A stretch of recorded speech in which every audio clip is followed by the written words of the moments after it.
Hello dear friends, good morning. कैसे हैं आप सब? उम्मीद है कि आप सभी अच्छे होंगे, भले चंगे होंगे। मैं भी अच्छी हूँ। आज है शुक्रवार। टाइम 7 बज रहे थे, 7 या 7:30 के करीब थे, क्योंकि मैं नहा के सीधा ऊपर आ गई थी। और शुक्रवार आज है, कल है शनिवार। तो शनिवार से लगने वाला है नवरात्र। तो जो तैयारी मुझे कल करनी थी वो मैंने आज से ही शुरू कर दी है। तो मेरी मंदिर दीवार पे इस समय कुछ दिनों से लगी थी, 2-3 साल हो गए दीवार पर ही थी। तो उसे मैं सोच रही थी कि इस चौकी पे रखूं।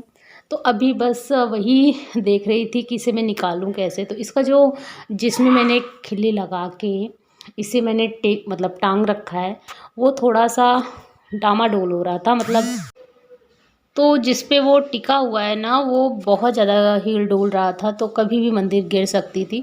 तो ये तो हुआ था 6 महीने पहले ही, लेकिन मैंने एक डोरी से उसे बांध रखा था खिल्ली में, ताकि वो गिरे ना। काफ़ी दिनों से मैं सोच रही थी मंदिर को मैं नीचे करूँ नीचे करूँ, लेकिन ये जो मेरी चौकी है, चौकी अभी पेंट नहीं हुई थी। और इस वजह से मैं सोच रही थी कि पेंट वगैरह इसमें हो जाए तो फिर मैं नीचे करूँ, लेकिन पता नहीं कब होगी यार। किसी भी चीज़ का ना जब समय आता है तभी होता है। तो बस वही शुरू कर दिया मैंने सोचा कि चलो इसे जो मैंने डोरी बांधी है उसे कट करके मंदिर को कर लेती हूँ नीचे। आप लोगों को दिख रहा होगा सफ़ेद सफ़ेद मैंने डोरी से बांध रखी है, प्लास्टिक की डोरी से। तो मंदिर को नीचे कर लूँ, उसके बाद फिर देखते हैं कि चौकी पे कैसे ये आती है, क्योंकि बहुत ज़्यादा बड़ी मंदिर तो है नहीं, चौकी भी पर्याप्त ही है। इसके साइज़ से मैंने बड़ी बनवाई थी। घर में बन रहा था तखत, तो उसी टाइम पे मैंने बनवा लिया था। तो चलो फाइनली ये निकल तो गया। और अब देखते हैं कि रखेंगे कहाँ, क्योंकि अभी तो यार बहुत ज़्यादा गंदा भी हो गया। तो चलो पहले इसे कर देते हैं थोड़ी सी साफ़ सुथरी मंदिर को, उसके बाद फिर बिछाते हैं चौकी पे कपड़ा वगैरह। उसके बाद फिर देखते हैं कौन सा सामान कहाँ रखना है। वैसे कुछ लोग नवरात्रि में 9 दिन व्रत रहते हैं, और कुछ लोग शुरू में और लास्ट में व्रत रहते हैं। तो उन शुरू और लास्ट में मैं भी रहती हूँ। 9 दिन पूरे नहीं रहती मैं व्रत। तो यहाँ भगवान जी की मूर्ति मंदिर में जितनी भी थी, कुछ मैंने तस्वीर लगा रखी है, कुछ मूर्तियाँ हैं, तो सबको मैंने निकाल दिया है। अभी मैं इसे साफ़ करके उसके बाद गंगा जल से स्नान करवा के भगवान जी को तब फिर रख दूँगी। अभी तो फ़िलहाल मैंने उन्हें निकाल दिया है। तो इन्हें मैं रख देती हूँ एक थाली में। उसके बाद फिर चौकी की कर देते हैं सफाई। वैसे नवरात्रि में कलश स्थापना भी होती है, और इस बार मेरी बेटी भी बोल रही थी कि मम्मी माता रानी को इस बार नवरात्रि में पूजा हम लोग करेंगे। तो कलश स्थापना वगैरह भी विचार कर रही थी, लेकिन मेरे से हो नहीं पाएगा माता रानी की सेवा शायद 9 दिन पूरे के पूरे। वैसे जो लोग करते हैं बहुत अच्छा लगता है। और सबसे ज़्यादा जो नवरात्रि में अच्छा लगता है वो है जब जवा की बुआई करते हैं और वो उगता है, हरा भरा सा होता है, वो मुझे बहुत ज़्यादा अच्छा लगता है। लेकिन मैं शुरू और लास्ट में ही कर पाती हूँ, क्योंकि जब मैं व्रत रहती हूँ ना तो सुबह से दोपहर तक तो ठीक ठाक सब कुछ बीतता है, लेकिन जैसे जैसे शाम ढलने लगती है मेरे सर में दर्द होने लगता है। तो मैं एक दिन का व्रत तो रख लेती हूँ, लेकिन पूरे 9 दिन कभी मैंने रखा नहीं, और शायद रख भी नहीं पाऊँगी। लेकिन हाँ, जिसको भी देखती हूँ जो लोग रखते हैं ना, तो मुझे बहुत ज़्यादा अच्छा लगता है। सर्दी नवरात्रि में तो हमारे यहाँ माता रानी की प्रतिमाएं आती हैं, लेकिन अभी इस चैत्र नवरात्रि में शायद नहीं आती प्रतिमा, मूर्ति जो बड़ी होती है, बड़ी वाली मूर्तियाँ। तो लीजिए, बातों बातों में काफ़ी सफाई हो गई है मंदिर की। इसे मैं गीले कपड़े से पोंछ दे रही हूँ।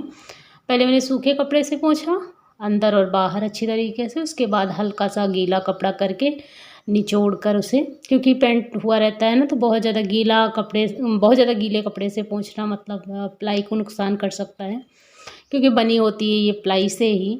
तो प्लाई पे पानी पड़ता है तो वो पपड़ी पपड़ी बनकर छोड़ने लगता है। तो बहुत ज़्यादा गीले कपड़े का प्रयोग ना करें, हल्का फुल्का सूखा कपड़ा लेके उसके बाद फिर प्लाई वाले स्थान पे आप पोंछिए, जैसा कि इसमें मैं कर रही हूँ।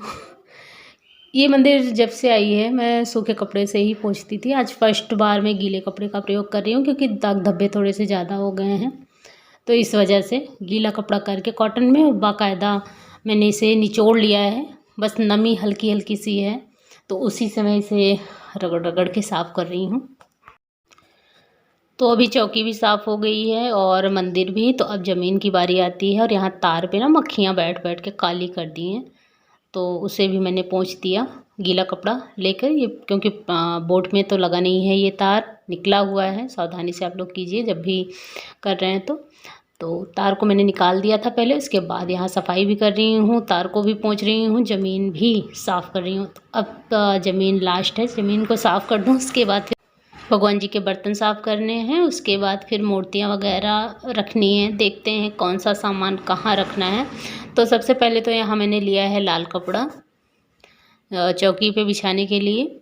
इससे पहले भी मैं बिछा के रखती थी यहाँ, लेकिन कुछ दिनों से हटा दिया था क्योंकि जब मंदिर ऊपर थी ना, तो वहाँ पे जब अगरबत्ती जलाई जाती थी, धूप बत्ती, तो उतना नहीं होता, उतनी राख नहीं होती। अगरबत्ती में ज़्यादा राख होती है तो ऊपर से गिरता था, तो यहाँ जो कपड़ा है वो बिल्कुल वाइट वाइट सा हो जाता था 1 ही 2 दिन में। तो मैंने कपड़े को हटा दिया था ताकि चौकी को साफ़ कर सकूं। लेकिन अभी क्या है कि अभी मंदिर को मैं नीचे कर रही हूँ और अगरबत्ती को देखती हूँ किसी मिट्टी का बर्तन निकाल दूँगी, उसके सामने जब भी जलाऊंगी तो रख दूँगी, तो उससे क्या होगा कि उसकी राख उसमें गिरेगी। तो अभी चौकी को मैंने सटा दिया है दीवार से, थोड़ा सा स्पेस रखा है। उसके बाद मंदिर को मैंने लगा दिया है। कैसा लग रहा है कमेंट में बताइएगा आप लोग। बहुत दिनों के बाद मैंने मंदिर नीचे रखी है, इससे पहले मैंने दीवार पे ही रखी थी। कल शनिवार है तो कल हम लोगों को कहीं निकलना भी था ना, तो इस वजह से आज ही मैं नवरात्रि की जो तैयारियां हैं उसे मैं पूरा कर दे रही हूँ, ताकि सुबह सुबह पूजा मैं कर पाऊँ यहाँ पे। क्योंकि अगर मैं कल करने बैठ जाऊँगी तो 1 आध घंटे इसी में निकल जाएगा, तो फिर हमें जहाँ जाना है फिर निकल नहीं पाएंगे हम लोग। तो अभी यहाँ मैंने एक साफ़ कपड़ा ले लिया है, हल्का सा निचोड़ लिया है पानी में ये भी।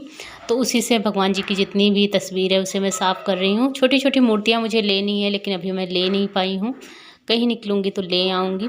अभी तो फ़िलहाल मैंने भगवान जी की ये छोटी छोटी सी मूर्तियाँ रखी है, मूर्तियाँ नहीं तस्वीरें हैं। और यहाँ पे गणपति देव, माता लक्ष्मी और सरस्वती जी की मूर्ति है पीतल की।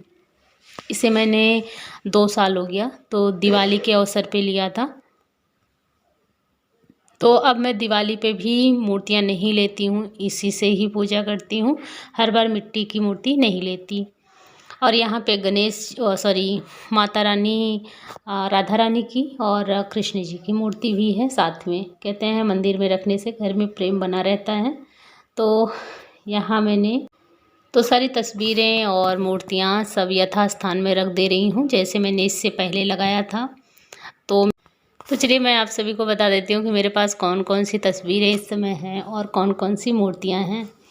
तो मेरे पास है विष्णु भगवान और लक्ष्मी माँ की साथ में तस्वीर। उसके बाद है फिर माता दुर्गा की तस्वीर। उसके बाद है भोलेनाथ की। और फिर मैंने रखा है एक तस्वीर बजरंगबली की। तो ये तो 3-4 मेरे पास तस्वीरें हैं। और मूर्तियों में हैं लक्ष्मी माँ, गणेश जी, सरस्वती जी की साथ में, जिनकी पूजा दिवाली पे भी होती है।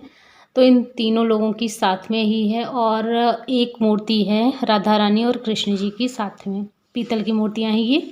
तो कुछ मूर्तियाँ मुझे अभी और भी लेनी हैं, जब मैं लाऊंगी तो आप सभी को दिखाऊंगी। तो अभी सबको मैंने जहाँ जहाँ बैठाना था मैंने बैठा दिया। अब ये मैं बर्तन साफ़ कर रही हूँ, ऐसे पोंछ के रख रही हूँ। कभी कभी जो ज़रूरत में आता है, जैसे घी का डब्बा, और जिसमें मैंने रुई की बत्ती और घी रखा हुआ है। और ये है मेरी सिंदूरदान, जो मैं मंदिर में ही रखती हूँ। और इसे मैं ऊपर रखने की कोशिश कर रही हूँ, देखते हैं कहीं फ़िलहाल नीचे ही रख देते हैं, नहीं तो गिर जाएगा।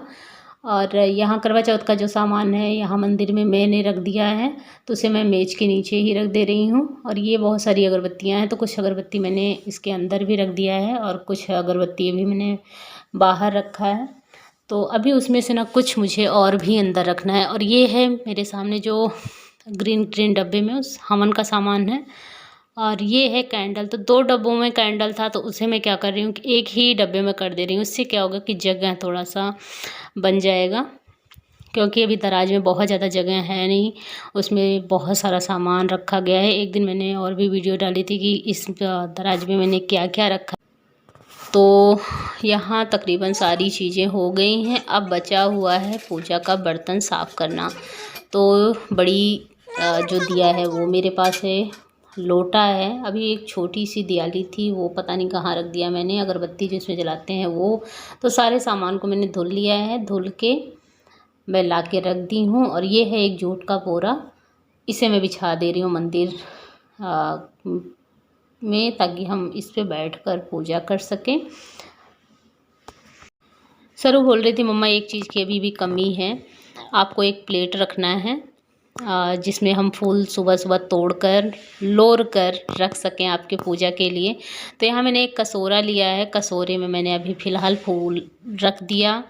रेड रेड कपड़ा, रेड रेड फूल, समझ में ही नहीं आ रहा है कि मैंने फूल रखा भी है या नहीं। तो गुड़हल के फूल हैं सारे, तो मैंने रख दिया है माता रानी के सामने। ये मैं जो हाथ से उठा रही हूँ, तो इसमें मैं हवन के लिए ये कसोरा मैंने निकाला है। फ़िलहाल आज मैंने फूल रख दिया है इसमें। एक प्लेट निकालनी है, क्योंकि सुबह सुबह डेली स्नान के पहले या बाद में फूल तोड़ना पड़ता है। तो चलिए, पूजा भी मैंने नहीं की थी आज, तो कर लेते हैं माता रानी की आरती। उसके बाद फिर सुबह की शुरुआत पूजा से होती है तो सही रहता है। तो मैं पूजा कैसे करती हूँ वो भी मैं सोच रही हूँ आप सभी को बता दूँ। तो सबसे पहले मैं क्या करती हूँ कि दिया जलाती हूँ, क्योंकि अग्नि जलाने के बाद ही पूजा प्रारंभ की जाती है। तो मैंने यहाँ दिया जला दिया। उसके बाद भगवान जी का श्रृंगार का मतलब है फूल चढ़ाना। और पानी आप ले सकते हैं लोटे में, उससे आप जल छिड़काव कर सकते हैं। तो बोलते हैं कि भगवान जी का स्नान हो गया। तो उसके बाद फिर यहाँ मैं आरती पढ़ रही हूँ। आरती मैं पढ़ती हूँ गणेश जी की सबसे पहले, उसके बाद फिर मैं माता लक्ष्मी की आरती तो नहीं पढ़ती, कभी कभी आरती पढ़ती हूँ, कभी कभी ये मंत्र मैं बोलती हूँ। महालक्ष्म्याय नमो नमः, विष्णु प्रियाय नमो नमः, धन प्रदाय नमो नमः, वृश्च जनन्याय नमो नमः, वृश्च जनन्याय नमो नमः। तो इस मंत्र का मैं जाप करती हूँ। इसके बाद कभी कभी मन करता है तो गायत्री मंत्र भी पढ़ती हूँ। गायत्री मंत्र तो सभी को पता है, ओम भूर्भुवः स्वः तत्सवितुर्वरेण्यं भर्गो देवस्य धीमहि धियो यो न प्रचोदयात्। तो बस इसी तरीके से डेली पूजा रूटीन रहती है मेरी। और आप लोग जज मत कीजिएगा कि क्या करती हूँ क्या नहीं करती, क्योंकि सबका अपना अपना मन है, सबका अपना अपना तरीका है, कौन कैसे करता है। मैं बस ऐसे ही करती हूँ। तो बस यहाँ की पूजा हो गई है संपन्न। अब मैं जा रही हूँ, थोड़ा सा फूल तोड़ूंगी सफ़ेद, और एक यहाँ गुड़हल मैंने ले लिया है। तो ये है कुछ बाहर से इस तरीके से मंदिर मेरा दिख रहा है। तो यहाँ बेला का फूल लगा हुआ है, तो यहाँ से मैं 1-2 बेला का फूल ले रही हूँ। और यहाँ तुलसी माँ की पूजा करने जा रही हूँ। तो तुलसी माँ की पूजा करते समय मैं एक मंत्र यहाँ भी बोलती हूँ। महाप्रसाद जन्य सर्व सौभाग्यवर्धिनी आधि व्याधि हरा नित्यम तुलसी त्वं नमस्तुते, तुलसी त्वं नमस्तुते। तो बस मेरी पूजा हो गई संपन्न। आज का व्लॉग करते हैं यहीं पे एंड। मिलते हैं आप सभी से नेक्स्ट व्लॉग में। वीडियो पसंद आई हो तो लाइक ज़रूर।